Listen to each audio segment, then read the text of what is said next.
nahinto ako sa pag-aaral dahil financially, of course. Kasi, struggling. Yes. So, tumambay ako sa computer shop. Paano ka ngayon nagsa-side hustle ng time na yun?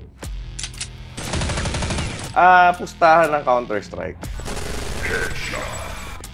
So skillful ka pala. Literal.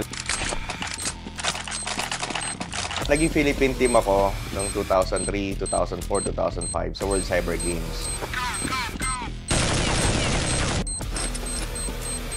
Kami yung representative sa Counter-Strike. Wow.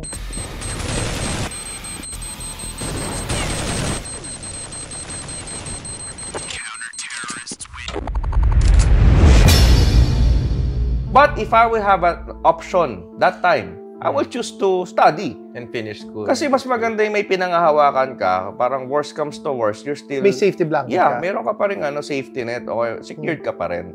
Yung panahon na mag-i-start pa lang kami, wala pa yung business, partner na kami ng girlfriend ko that time, which is asawa ko ngayon. Kami yung normal, typical, inom dito, gaming, walang kahit ano. Parang bahala na ako sa dali ng buhay. Nag-start talaga yung deep dive ng pagdating sa tunay na buhay nung nagkaanak kami. Dami agad pumasok sa isip ko, literal. Pero one thing na pinangako ko sa sarili ko, hindi pa pwedeng mangyari sa magiging anak ko at magiging mga anak ko pa yung mga pinagdaanan ko before. Pero bro, tanong ko lang like, have you reconnected with your biological or never? Yes! Yes! You did? Yes. Ayun, So, pumunta ka na Japan?